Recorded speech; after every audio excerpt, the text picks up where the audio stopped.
Boa noite a todos e todas. Essa disciplina Infância e Cultura 1, da professora doutora Virgínia. O grupo é composto por Daisy, eu, Jane, Carla, Rafaela Santana e Milena Domingues. O nosso texto, ele começa com a história em como a escola Reggio Emilia foi concebida.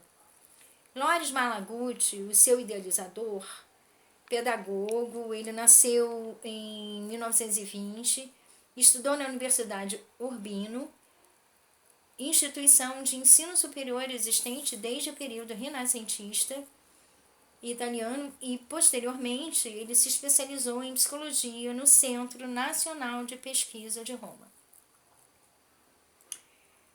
Bom, então tem um poema que é de Malaguti, cujo título é As 100 Linguagens da Criança. A criança é feita de 100.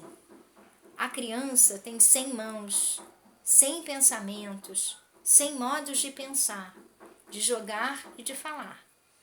100, sempre 100, modos de escutar, as maravilhas de amar. 100 alegrias para cantar e compreender. 100 muros para descobrir. 100 mundos para inventar. 100 mundos para sonhar. A criança tem 100 linguagens e depois 100, 100, 100, mas roubaram-lhe 99.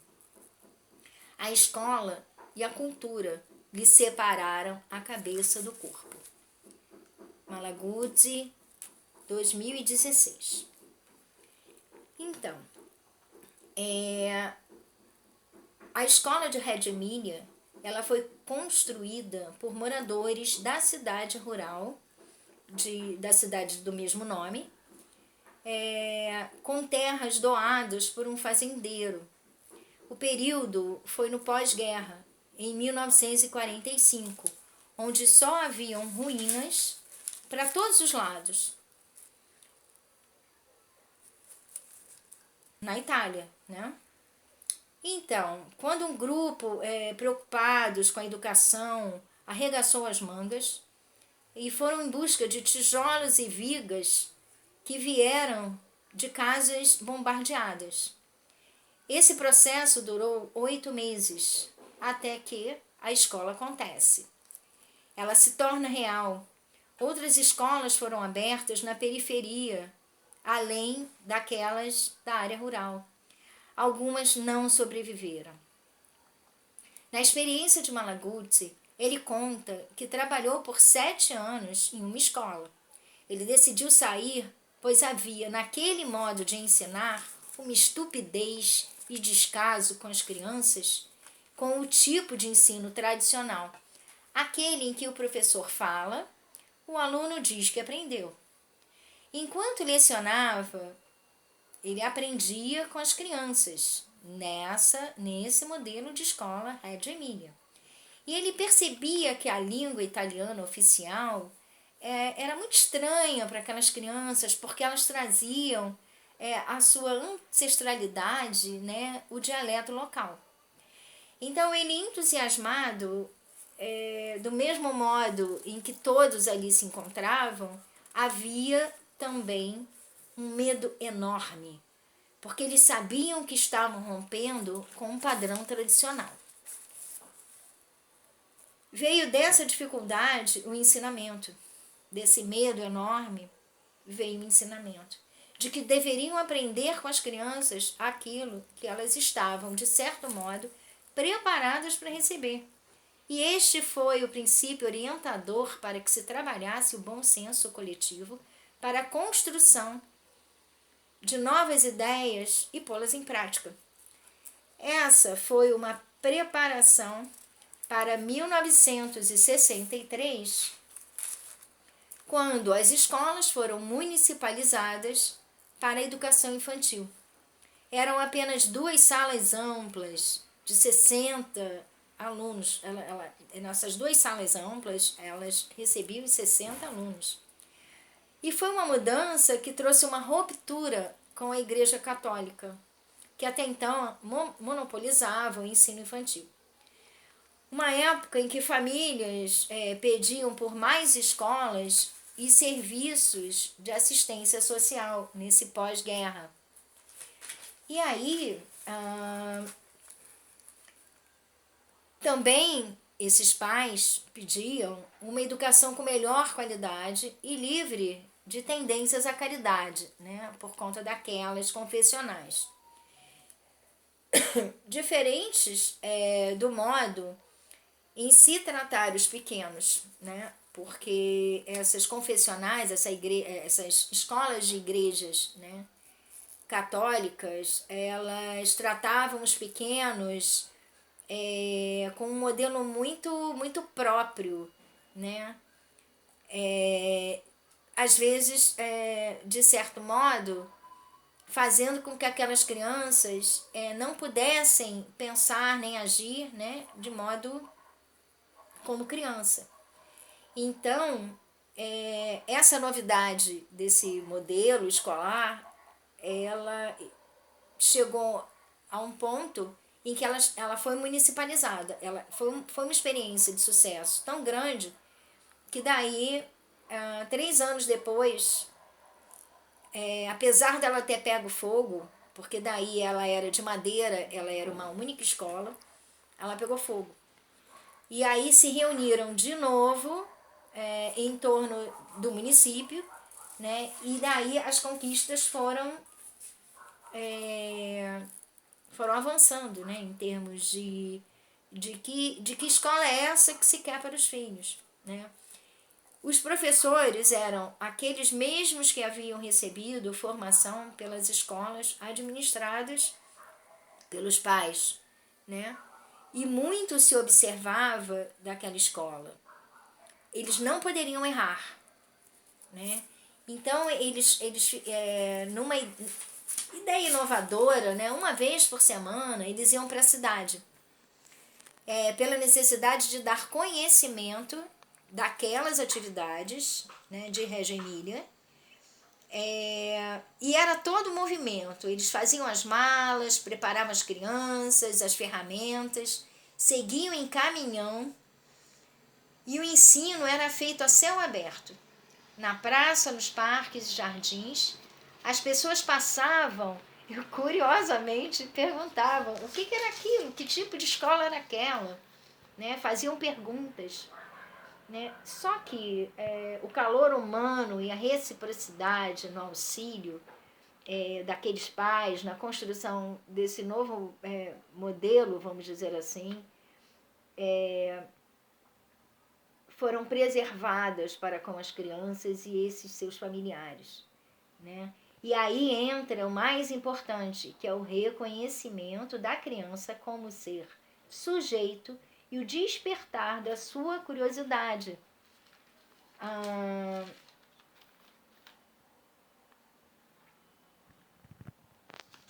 Tudo deveria dar certo. Havia muitas expectativas desses atores envolvidos. Desenvolveram, depois disso, um projeto de nome Cruzoé, que contavam com a... Eles reconstituíram a história de Cruzoé, né? Então, as habilidades em desenhos, pintura, argila, madeira, tudo contava, né? Reconstituíram o navio, a ilha, a caverna, e depois reconstruíram a história de Pinóquio. Depois de alguns anos, inspirados em Piaget, trabalharam números, matemática e percepção. Através das brincadeiras, puderam refletir e reconstruírem a questão, todo o ensino, né, dessa matemática de um modo diferente, considerando medições, velocidades, espaços de experiência, mesmo essas cotidianas, né, ganhou amplitude de diferentes teorias psicológicas e a observação de outras fontes teóricas de fora, mesmo de fora da Itália, como o norte-americano John Dewey, que pôde trazer uma contribuição, né, para se pensar essa nova escola.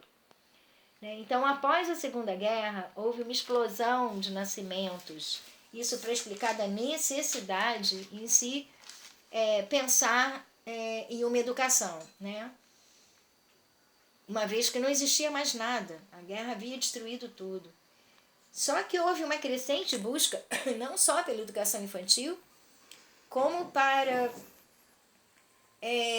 todo tipo de serviço, né? Transformaram aquele fenômeno de massa como a entrada de filhos e filhas nas escolas, né? E com isso cresce a necessidade do governo municipal, então, de criar a sua própria rede de ensino. Isso em 1900. Em 1967,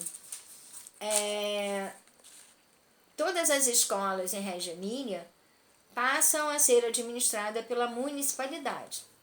Reggio Emília estava, em 1968, com 12 classes administradas pela municipalidade. Quando chegou no ano de 70, 24 classes. E no ano de 72 já eram 34. Em 73 passa a ser 54 classes. E em 1980 passa a ser 58 classes. Hoje, na Itália, crianças de 0 a 3 anos adquiriram, na verdade, o direito de ir à escola e optam por 3 tipos de instituições, tanto as federais, as municipais e as privadas, que chega a 88% essa população de crianças hoje em escola, matriculadas. A partir dos anos 70, a proposta regiana se espalha para educadores em formação, né? Então, quanto às ideias e pensamentos, a gente tem a contribuição, mais uma vez, de Dewey, que descreve como a fundação da mente, e Vygotsky, que considera a carga da consciência. Esses 2 conceitos, eles são mantidos pelo pensamento até hoje, até os dias de hoje, malaguzinianos. Boa noite a todos. Eu sou Jane Carla e vou estar dando continuidade à contribuição de Deise Santarelli. Durante a conversa de Lela Gandini com Loris Malaguzzi sobre a história da constituição da sua proposta pedagógica em Reggio Emília, Gandini questiona sobre as fontes de inspiração. Malaguzzi então afirma que elas emergiram de uma abordagem cultural complexa, porque elas reuniram saberes, debateram em seminários as ideias. Eles receberam sugestões de colegas suíços, franceses, estando ancorados também aos conhecimentos da educação ativa e das tendências de Piaget. Ao falar sobre a educação das crianças, nos anos 60, Malaguzzi ele diz que durante 20 anos o fascismo na Itália ele fez cessar as ciências sociais pela censura das teorias e experiências vindas da Europa e das Américas. Então, no caso, elas foram excluídas por conta do fascismo.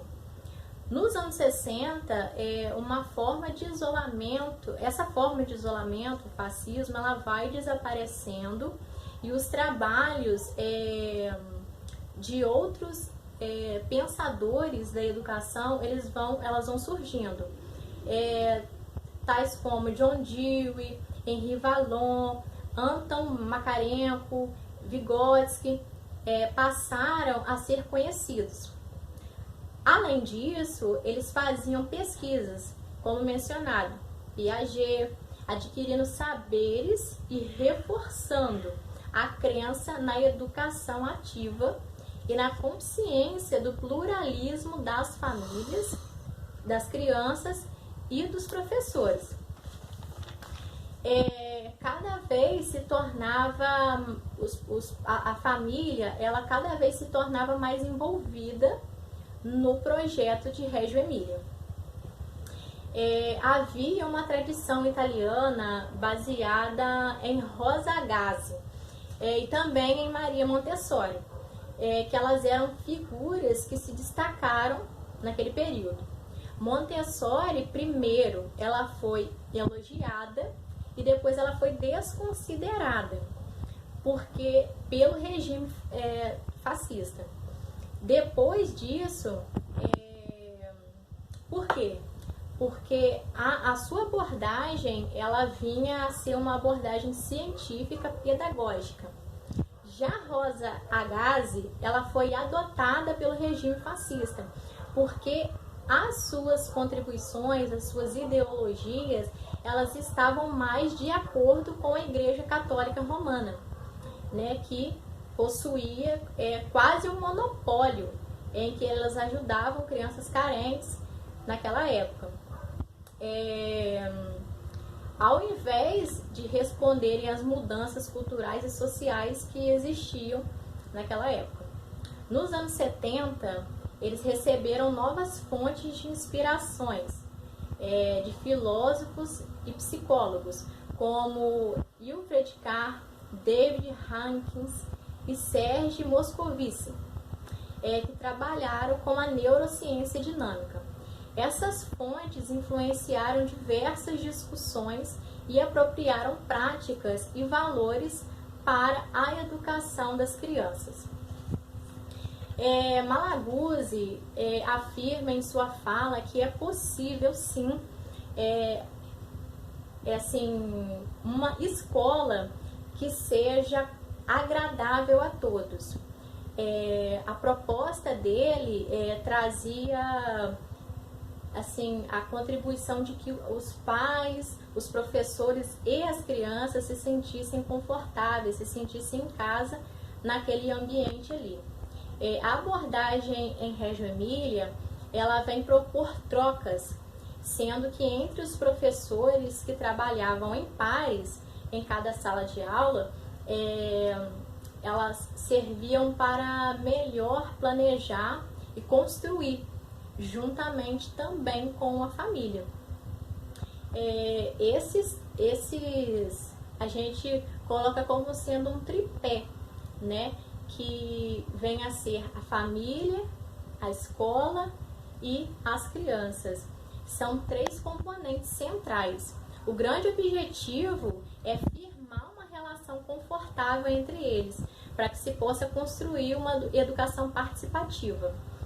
O pedagogo diz que a aprendizagem das crianças ela está inserida num contexto de relacionamentos, sendo que através das experiências as crianças elas adquirem conhecimentos e habilidades que são passados, adquiridos, independente de sua escolarização, né? Independente de onde e quando elas estejam.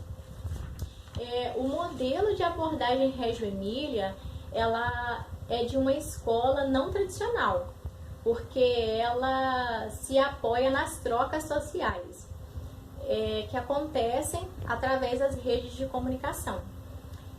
Para que aconteça a relação com a família, professores, eles precisam possuir flexibilidade.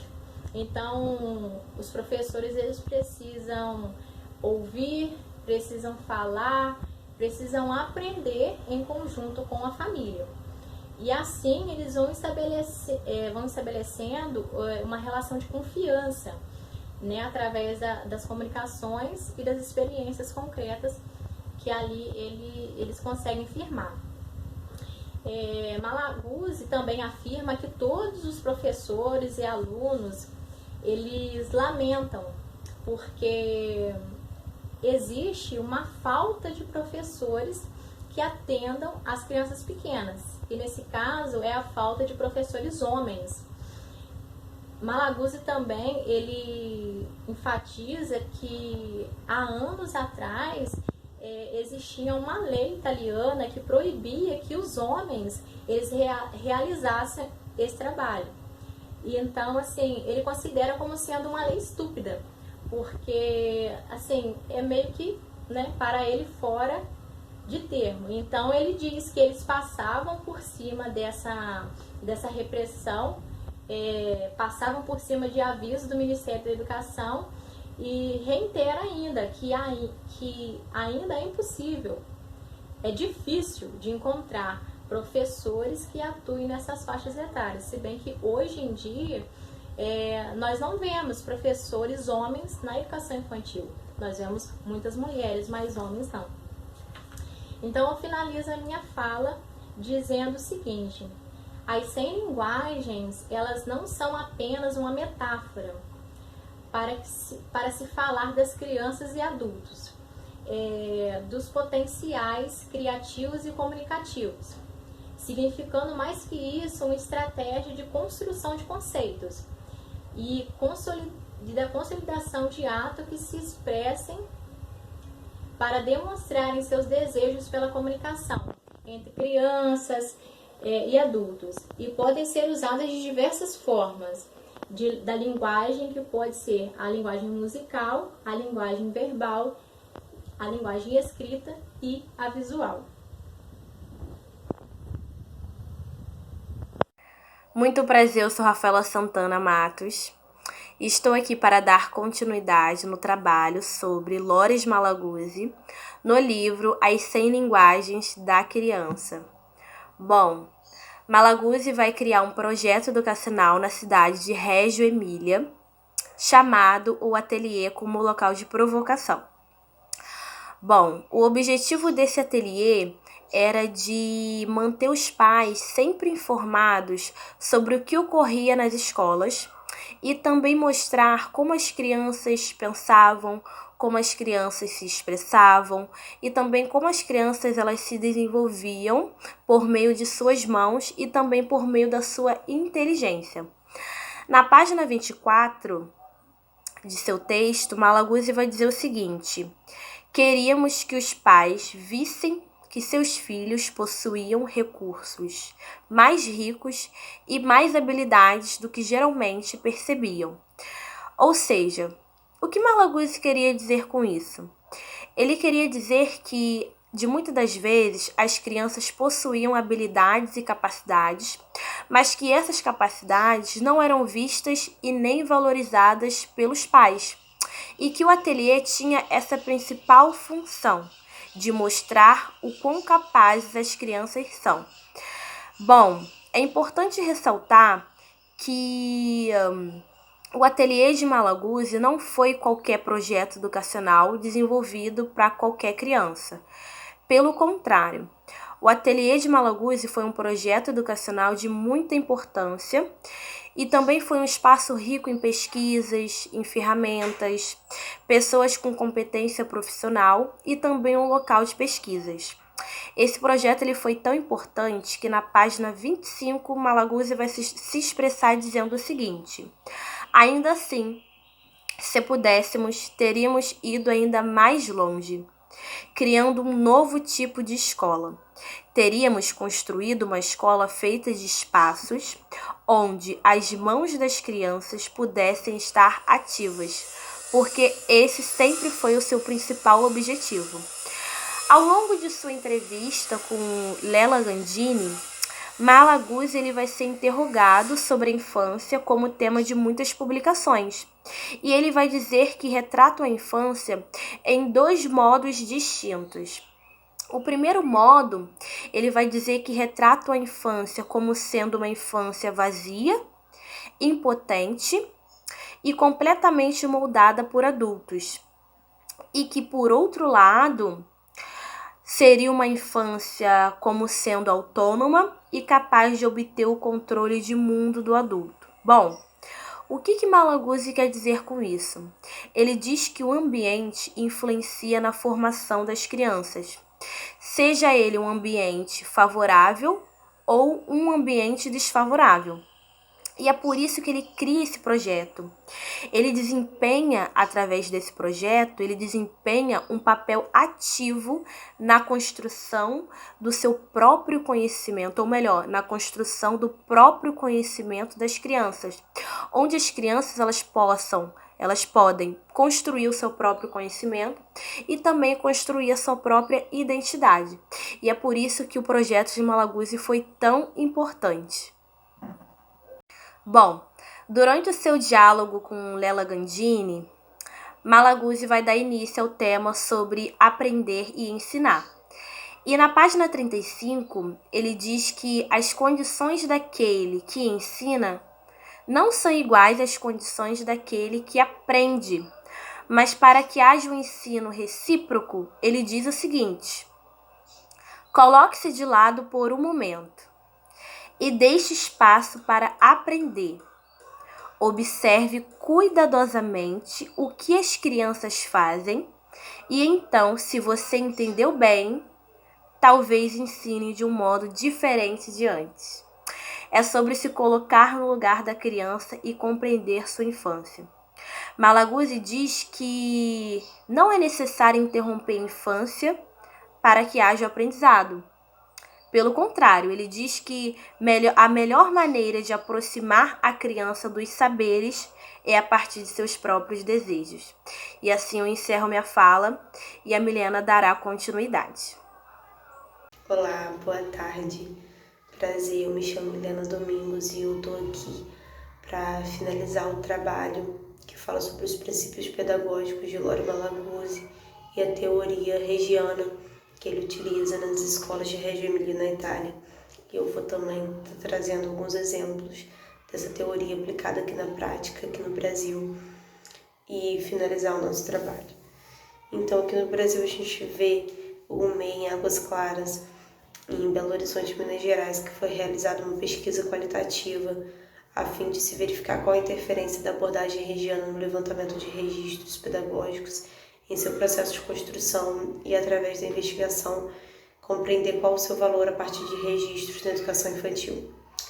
Inicialmente foram realizadas várias pesquisas e vários estudos a partir de autores como Lela Gandini, de 2002 a 2012, e Maria Carmen Silveira Barbosa, dentre outros de relevância, feito o levantamento em seu campo educacional daquilo em respeito aos sujeitos, em seu constante processo de crescimento, que, portanto, impossível avaliar em termos quantitativos de pesquisa.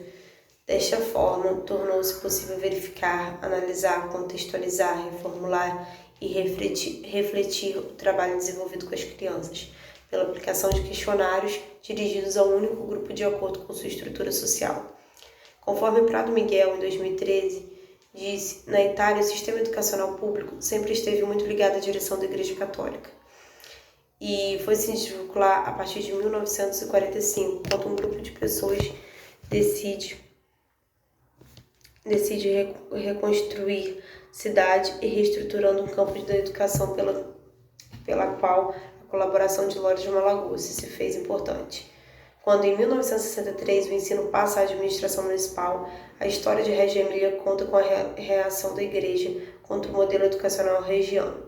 A partir de 1976, que perdura até 1996, quando então Malaguzzi é convida para não só conhecer, mas debater sobre a diferente e de sucesso como proposta de ensino de Reggio Emilia, já que este modelo de educação municipalizada havia conquistado reconhecimento nacional. A gente pode ver isso no livro de Malaguzzi, em 1999, página 23943. Então eu vou finalizando dizendo que, ainda com suas especialidades percebidas entre Brasil e Itália, a pesquisa de Prado Miguel, em 2013, aponta enorme ganho para a educação em ambos os países. Da experiência com o projeto MEI em Águas Claras, em Minas Gerais, no Brasil, pode-se afirmar que, a partir dos registros